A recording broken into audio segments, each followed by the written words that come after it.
All right, welcome to this special Q&A with your man Joel on What Theory, and we're discussing anonymous messages that I received and questions around polyamory.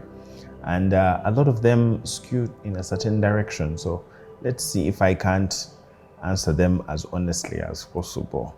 All right, here we go.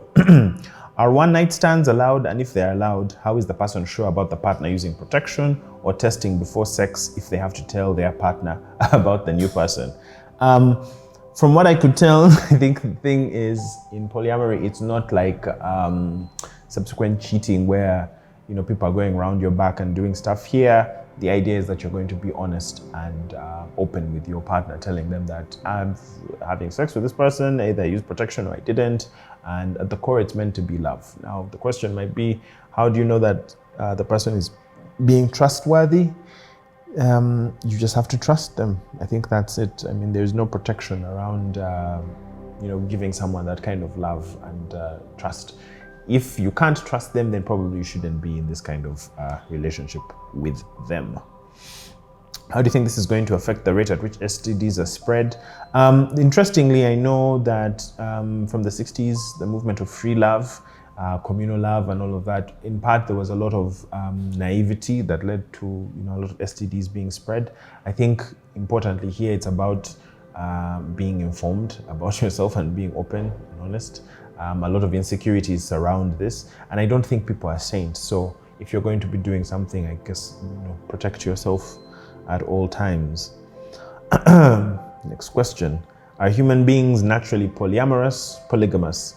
I'm not sure of the difference. Are we just tying on monogamy? This is a question many people are trying to answer. Again, for me, I think it's not a helpful category to say, are we naturally for something or against something? How can I say? Naturally, we're supposed to be pooping outside. We're supposed to be squatting and dumping our stuff outside. Now, I don't think you're squatting and doing the natural thing. So there are instances where the natural thing doesn't work for us, and there are instances when it doesn't. One definition of human beings is we have the ability to go against nature for things that we think are preferable.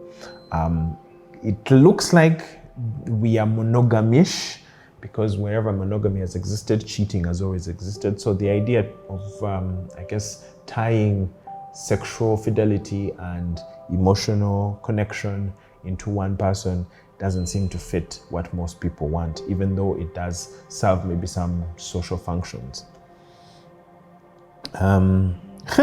Would you participate in polyamory? Well, no, it's not about me. And if so, would you mind being a secondary partner in a polyamorous relationship? Would I participate? Maybe. Theoretically, it does make sense to me, so I think I could. Being a secondary partner, yeah, I think so.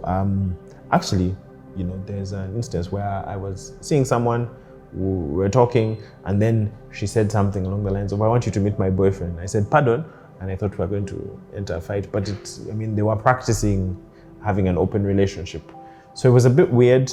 But at the same time, I was singing the song Tyrone. Do you know that song Tyrone? I was Tyrone. Hey, they were looking at me for other things. Next question. How does one tell their partner that they're seeking novelty? How does one tell that their partner is seeking novelty and isn't just addicted to sex? Again, I think this is just communication with the party that you're with.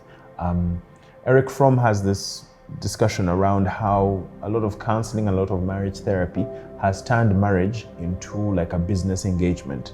You know how they try and make teams work together. Say, good communication. I should ask you how your day was, and let me wait my turn. So you smooth over differences, trying to make things seem harmonious, but in reality, you're not really connecting and you're not really trusting each other.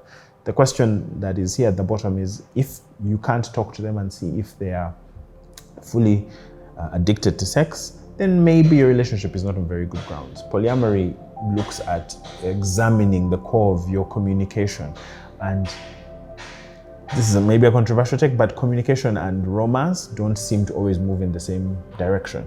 Romance seems to require that you intuit or magically sort of know what the other person wants, whereas communication can be hard and grueling, and you have to say terrible things to each other sometimes and trust that you're going to still be there at the end. Okay. What is polyamory to you, definition-wise? For me, it means the openness to love more than one person.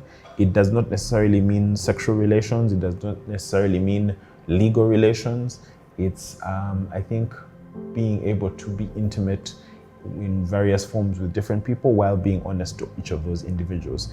For some people, it means that you have a primary partner and then you have exceptional relationships with different people. For others, it means that there is no one that is given primacy over any other. Let's see. Is our default state jealousy and protectiveness, or are we naturally open to sharing? I guess I'm asking how natural an open form of relationship is. Maybe it is, maybe it isn't an either or. Yeah, so socially constructed, there are certain feelings that I think we have because of what they signify for us.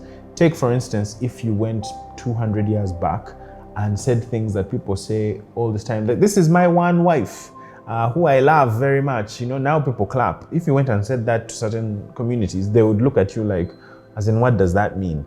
In the same way, if I went to Saudi Arabia and was talking to a woman in a hijab, she might look back at me and say, what makes you think that I'm not free wearing this thing? Now, I have my view on how I think that might be limiting, but naturally, human beings, we are capable of changing what our baseline is, our emotional connections to things. We've not always been this way. So I just think that jealousy exists. The difference between jealousy and envy, for instance, that I've always found is envy is about wanting what someone else has. Jealousy is about the fear of losing what you have to someone else. And usually at the base of jealousy is insecurity. Almost always at the base of jealousy is insecurity. I want to be the only one for you. I want to sort of dominate your time. So I think definitely, yeah, we have that version of us that fears loss, that fears not getting provided for. And I think if you can conquer that fear, perhaps you will be more open to these kinds of relationships. But again, it means a radical honesty, honesty which I think the biggest takeaway for me from these polyamorous discussions is just how much under monogamy we don't talk to each other. We pretend, we sort of live out a fairy tale instead of being really honest. All my married friends are going to start asking me if I hate them. But I think you guys are doing okay, or some of you. I think I finished most of the questions. Would you say polyamory is a cop-out for someone that can't be faithful? Or is it that the common understanding, or is it that there's a common understanding between all 7 partners? They are laughing at the end of this. I suppose it's easy for it to be a cop-out, and this is where I'll tell you a story about a friend of mine who went into it. He told me he, was seeking having several partners, but at the end it didn't work, particularly because their partner also wanted to start seeing other people. Then they started feeling jealous. So with polygamy, for the longest time, I think it was one party doing a lot of emotional labor and the other sort of being free. I have several wives. I don't care how they feel about it, for instance. But if you're having it in an egalitarian, equal sense, it probably puts a lot more emotional engagement up to you. So I found that a lot of people went into this thinking they would get multiple partners, but the very fact of opening up their relationship forced them to be open with each other. And I guess, like I mentioned, you can be polyamorous without actively having many partners. It just means that you've left that openness towards discussing with each other. So in effect, it could be just a method to strengthen a monogamous relationship. Maybe you should set the tone. Have you ever had romantic feelings for multiple people at the same time? And if yes, would you say it was in equal measure? Have you had romantic feelings? Yes, I've had romantic feelings for multiple people at the same time. And I think true to form, I felt like maybe that's something immoral or something wrong. The interesting thing I think about sex, right? This is going to go a different direction, but I promise you it's going to make sense. Michel Foucault talks about the repressive sort of theory around sex.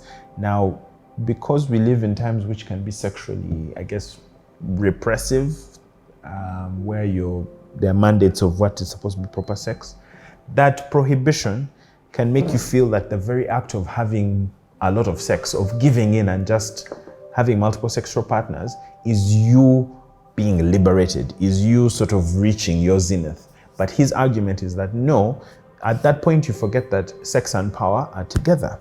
And you, because of the prohibition, you think just removing those chains is going to make it better. In fact, sometimes those chains are what make sex much better. Think about doing taboo. There's a connection between taboo and the totem, between the prohibited and the sacred. They're sort of the same sides of the same coin.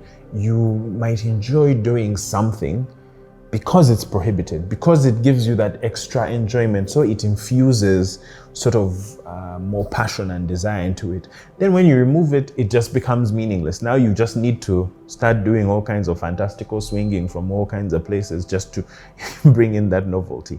So I suppose that in having different romantic feelings was enjoyable while also being difficult for me to contend with because of that prohibition. If that prohibition hadn't been there, maybe I would have acted differently.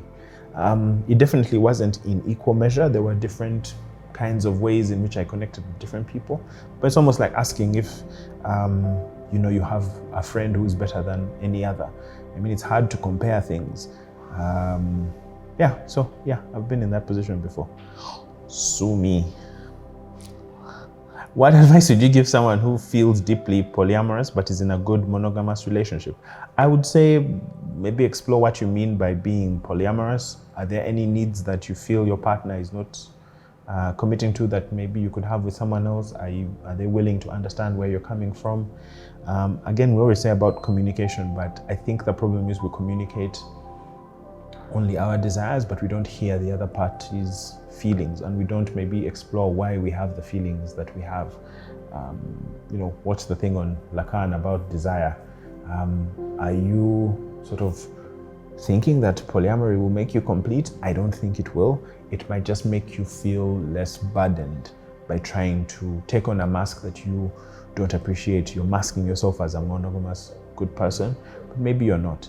You could also be polyamorous without having to, act on those feelings.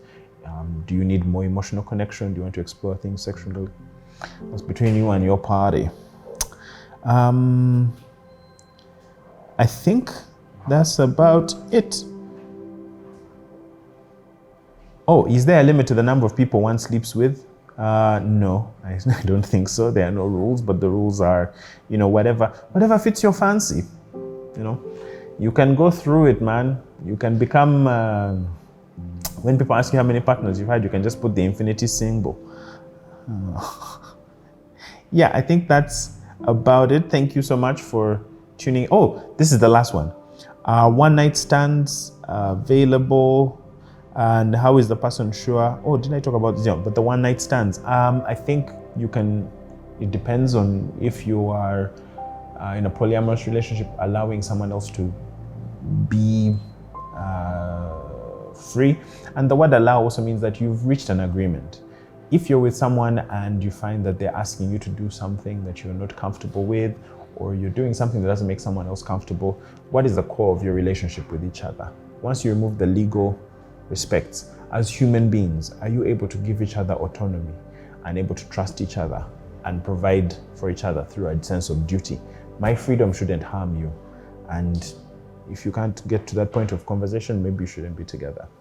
All right, thank you. And I think we'll try a Q&A again on something less personal. We'll talk about like politics. Thank you.